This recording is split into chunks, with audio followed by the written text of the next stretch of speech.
Hello, welcome back to my channel and to another reaction video. This time we're checking out a lore video for Warhammer. This is the Empire of Man. So yeah, I've checked out a bunch of Warhammer game trailers and I got intrigued, so that's why I'm checking out. The old world is a filled lore. with species both ancient This is the and first new. of them. From the elves that came to rule in Ulthuan in times now forgotten, to the dwarves and halflings who have long populated the high mountains and rolling valleys, to the lizardmen whose civilizations in the deep jungles of Lustria predate all. Together with ogres, trolls, beastmen, and all the other foul creatures twisted into existence by Warpstone during the Great Catastrophe, and the Greenskins, whose origins are beyond anyone's knowledge, the world has known life in a multitude of forms. Against such fantastically ancient or brutally cunning rivals, it is a wonder that the comparably mundane human race has not long since been ground into dust. And yet, in its ingenuity, adaptiveness, and indomitable spirit, mankind has not only survived, but now flourished across every face of the world. Their cities now rise over the ruins of their elven or dwarven predecessors. Their explorers delve deep into the once impenetrable jungles of Lustria, and even the mightiest warbands of Chaos Spawn or Greenskins are held at bay by their indomitable fortresses of industry, trade, and power. On the right one, They can be found at the highest peaks and in the deepest mines, from the distant shores of forgotten lands to the centers of the greatest continents. From desert to tundra and every environment in between, humanity has tamed the world like few other races before it. Their civilizations are as numerous as their lands, and with each new territory settled, a new identity is shaped, cultures develop, and nations spring forth. From the rival city-states of Tilia come the great merchant princes. From the deserts of Araby arise the wealthy caliphates. Legendary duelists and explorers dominate Estalia, while the sweeping countryside of Bretonnia has brought forth a kingdom steeped in customs and tradition. The nations of humanity come in every conceivable form and under all manner of creeds. But in all the known world, only one civilization has ever possessed the immense potential, lauded history, and indomitable will to declare itself nothing less than the Empire of Man. It spans the heart of the old world, between the great mountains that divide the southern realms and frozen chaos wastes that lay to the north. Its reach is felt across all the world, and there are few decisions of state, economic, or military that do not take into account this juggernaut of human power. It is a nation of growth, pushing the boundaries of technology and human understanding, a place of immense cities and townships dotting wide landscapes of hill, moor, and forest. It has stood for centuries, since the wild years of humanity's fractured tribal existence, and by the grace of its god king Sigmar and the strength of its armies, it will stand for centuries more. The Empire was founded in the closing years of what men call the Classical Age, roughly 2,500 years in the distant past. Its founder, the legendary Sigmar Heldenhammer, was the son of a tribal king born under a twin-tailed comet, a birth noted as auspicious and filled with the promise of greatness. Through many years of war and diplomacy, he united the disparate human tribes of his region, reforming their settlements and lands into the cities and provinces that today dot the modern empire. In his early years, the young Sigmar forged a strong union with the dwarves' underking, Ironbeard. Both Sigmar and Ironbeard had worked to rid their lands of the Greenskins, and found in each other a powerful ally. Sigmar would forever cement their bond when he saved the dwarven regent from an orc war party and rescued the dwarves' besieged lands from an invasion of Greenskins. In victory, eternal friendship was sworn between men and dwarves, and the deed marked with the gifting of 12 magic swords and the iconic Warhammer Galmaraz to Sigmar himself. Awed by Sigmar's feats across the continent, the petty kingdoms of man flocked to his banner. A crown was placed atop his head by the high priest of the cult of Ulrich, proclaiming him emperor of all the tribes of man. Sigmar saw his new empire through many years of struggle and invasion, but never lost sight of his dream of uniting man. Much of these early days was spent settling disputes between former tribes that had refused to consolidate their old rivalries, and reaffirming the sword oaths the former kings had taken to serve him. In the 9th year of his rule, the petty banditry of local warlords and ever-present Norscan raids escalated into a full invasion, headed by terrible champions of the Chaos gods Slaanesh and Khorne. The frenzied invaders defeated Sigmar's armies in the field, pushing them all the way back to the fledgling city of Middenheim. With the arrival of their dwarven allies, the siege was eventually broken. The immense bloodthirster that headed the assault was slain, and the raiders forced back into their frozen northern lands. With the threat of chaos thwarted, the greatest danger to the early empire came in its 15th year of existence from the great necromancer, Nagash. His undead armies swept unchecked across the southern provinces in search of the dark sorcerer's crown of power, and the empire was left as the last nation with the will and means to resist. After fighting retreats and narrow escapes across the countryside, a final confrontation was fought outside the gates of Reichdorf, the imperial capital and Sigmar's ancestral home.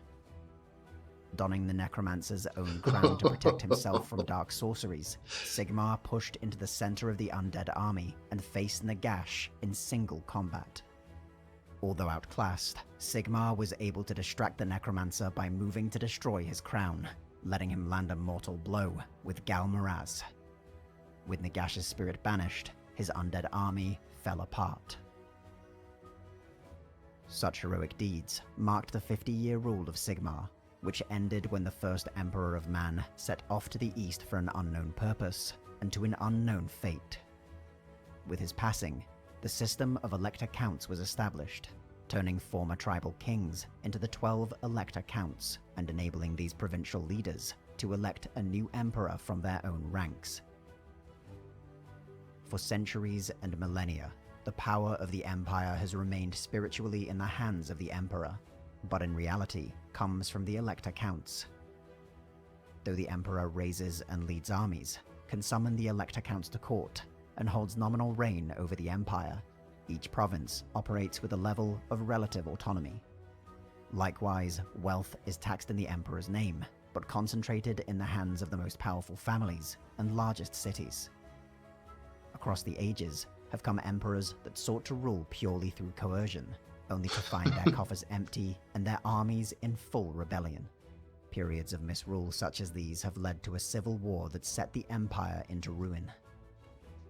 Such wars have occurred often over the centuries, usually followed by periods of rebuilding that leave provinces vulnerable to revolt and invasion. If the enthroned emperor is defeated in such a conflict, a new emperor will be selected from amongst those electors who find themselves on the winning side. The greatest of these civil wars, the Age of Three Emperors, saw the empire plunged into a centuries-long period of disunity and infighting. When the Elector Counts failed to nominate a successor to the assassinated Mandred Skavenslayer, several of them claimed the title of Emperor or Empress for themselves, breaking the bonds that held the disparate provinces in confederation. Such political damage was hard to repair, and the provinces existed in a state of mutual conflict for nearly 200 years. It was only with the outbreak of the Great War against Chaos that this division was brought to an end, with the crowning of the legendary reformer Magnus the Pious. The Empire constitutes all the lands from the World's Edge Mountains in the east, to Kislev in the north, to the Black Mountains in the south, and the Grey Mountains in the west. These lands are divided into 11 provinces, each one a small state bound into the confederacy of the Empire. The provinces themselves are a patchwork of duchies, counties, grand duchies, baronies, leagues, and princedoms, with a further series of burghs and city-states existing outside the provincial system. Very The complicated. provinces of the Empire are as varied as their peoples, from the Oh, great yeah, I forests couldn't and tundra remember of all Kislev, that. to the sleepy hills of Mootland, to the oft-besieged Ostermark, and the haunted, shadowed lands of Sylvania, a once grand province, now left to rot. The and ruin. artwork they've used so far has been Many of the Empire's gorgeous. city-states exist beyond the direct control of the nobility, instead being ruled by an elected burgomeister or council of officials. Here is where the emerging wealth classes of tradesmen, bankers, and innovators hold greatest sway, and where the most cutting-edge developments in technology and alchemy occur. First among these is the one-time imperial capital of Nuln, a center for religious pilgrimage and technological development that plays host to the famed Imperial Gunnery School. In comparison to the rigid feudal system that rules Bretonnia, the Empire's many guilds and schools provide a wide range of opportunity to a fledgling innovator. Yet while the occasional development has come from humble beginnings, the prohibitive cost of entry for these institutions keeps the greatest opportunities firmly in the hands of the wealthy and noble elite. Still, it cannot be denied that some of the most groundbreaking innovations of the old world have come from the alumni of the Empire's prodigious centers of learning. The Imperial Gunnery School has consistently produced some of the finest marksmen seen on the battlefield. Its students are drawn from the sons of wealthy families who display an aptitude for mathematics, an affinity for explosives, and, most importantly, are not directly in their family's line of succession. The quality of its teaching is upheld by its extremely selective core of graduates, who go on to form the Empire's prized handgunner regiments. Likewise, the College of Engineers continue to revolutionize the nature of war and industry, with their greatest creations rivaling even the marvels of their dwarven counterparts. But it is the 8 Imperial Colleges of Magic that remain the foundation for human understanding of the arcane, training some of the finest wizards and alchemists in the old world. Under its current Supreme Patriarch, Balthazar Gelt, the institution as a whole has entered an unprecedented era of wealth and battle triumphs, whilst Gelt's own College of Gold has enjoyed an unrivaled position of dominance above the other 7. The rivalry between the colleges is both a historic strength and weakness of the institution. Though such division has undoubtedly driven innovation in harnessing the winds of magic, it will easily turn into a refusal to cooperate and even open conflict at the slightest provocation. That guy in the The right practice of looks magical really, dueling and the really election sketchy. of the Supreme Patriarch has seen the greatest of their number rise to a place of prominence, but has no doubt Not- cost not the a fan of colleges the a great helmet deal design. of their potential in the centuries since their founding. But while displays of magic have the potential to turn the tide of battle, the heart of the Empire is found in faith, steel, and gunpowder. No clearer is this statement seen than in the ranks of her imperial armies. Swordsmen, halberdiers, and spearmen are the 3 most numerous forms of professional soldiery, forming the heart of the Empire's infantry corps. Collectively, they provide a block of fighting men capable of holding the line against all manner of horrors. These regulars are supplemented by the mercenaries and militias of the free companies, as well as the fanatical mobs of the flagellants. Ranks of outriders and pistoliers form the Empire's light cavalry divisions, Pistoliers, often that's cool. screening marching columns and providing vital reconnaissance duties. The ranged troops of the Empire are focused around the massed ranks of crossbowmen and archers, supplemented by the elite handgunners who are prized for their skill at felling heavily armored foes. The highly trained greatswords form the shock troops of Imperial armies, stout fighters bearing their immense and deadly blades. The famed knightly orders of the Empire provide contingents of mounted knights and the even rarer demigryph knights, each a devastating Demigryphs, heavy yeah, cavalry griffins. force in its own right. That I Each recognized knightly it. order has devoted itself to a particular god or aspect of war. Together, these specialists represent the primary offensive power that can sway the course of a battle.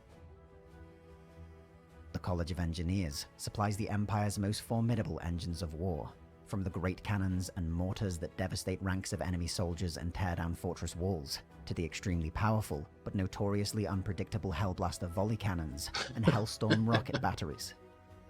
The Hellstorm. Warwagon represents a more low-tech offensive transport and redeployment platform, whilst the ultimate symbol of the Empire's industrial mastery is found in the steam tank. Thundering, Steam smoke-belching monstrosities, these steam-powered machines are plated in a thick armor that allows them to tear through foes like a battering ram, all the while firing cannon shot into the scattered survivors. Only 12 steam tanks were constructed before the secret to their design was lost, and to date, only 8 remain in active service. Damn. Although a rare sight, there are few things found in the old world more inspiring to Imperial soldiers and more demoralizing to the foe. Yet, equal to the strength of its armies in defending the lands of the Empire is the faith of its peoples. Though almost every god of every pantheon in the old world has followers across the Empire's lands, the cult of Sigmar is the predominant faith of the nation. The worship of Sigmar Heldenhammer began shortly after his disappearance, the early church adopting the symbols of the dwarven hammer Gal Maraz and the twin-tailed comet of his birth as its spiritual iconography. In its 2,500 years, the Sigmarite faith has become deeply entrenched within the political and social existence of the Empire. Its upper clergy maintain a strong presence within the imperial court, as deeply involved in its schemes and politics as any noble. In particular, their rivalry with the cult of Ulrich, an ancient religion that Sigmar himself espoused, constitutes the basis for a long-standing tradition of mutual suspicion, hostility, and accusations of heresy. In its purest form, however, the cult of Sigmar upholds bravery, the protection of the weak, and the struggle against the ruinous powers above all.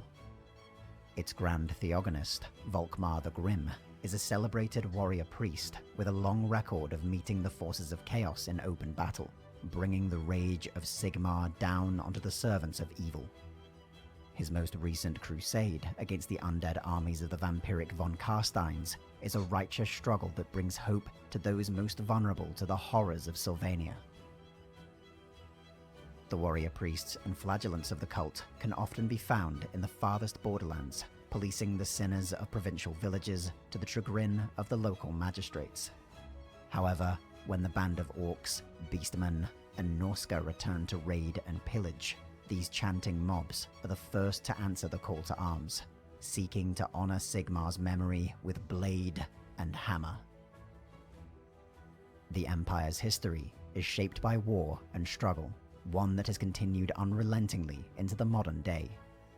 From the Great War against Chaos that nearly saw the end of allied domains of Kislev, to the Battle of Nuln, where hideous ratmen devastated a full half of the great city, to the costly invasion of I remember that. The first trailer where the ratman the future showed up. of the Empire Kind of funny. continues to be forged in blood.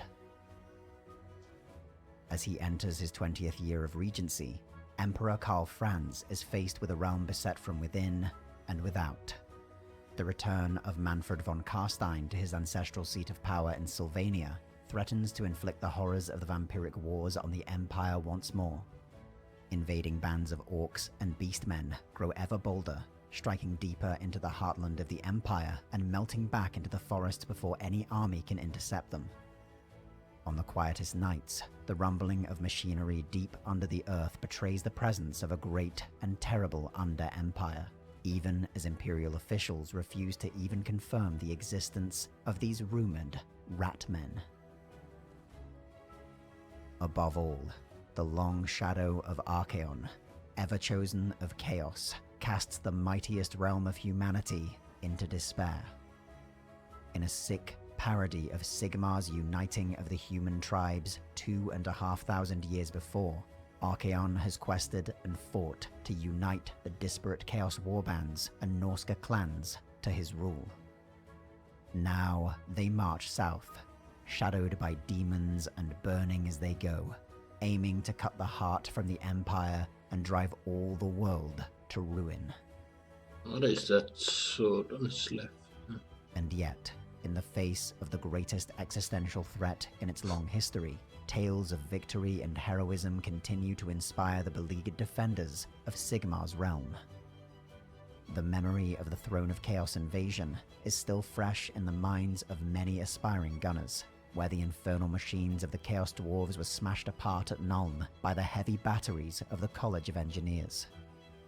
Such a glorious sight was only matched by the Battle of 100 Cannons, the greatest amassing of artillery the world had ever seen, and the College's proudest day.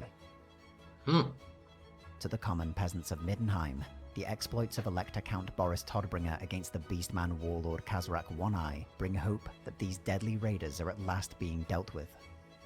To the soldiers of Volkmar's crusade and aspirant wizards alike, The fantastical efforts of Balthasar Gelt against von Karstein's ranks of the undead are a beacon of light, daring them to dream that these nightmares will finally be banished back to Sylvania for good.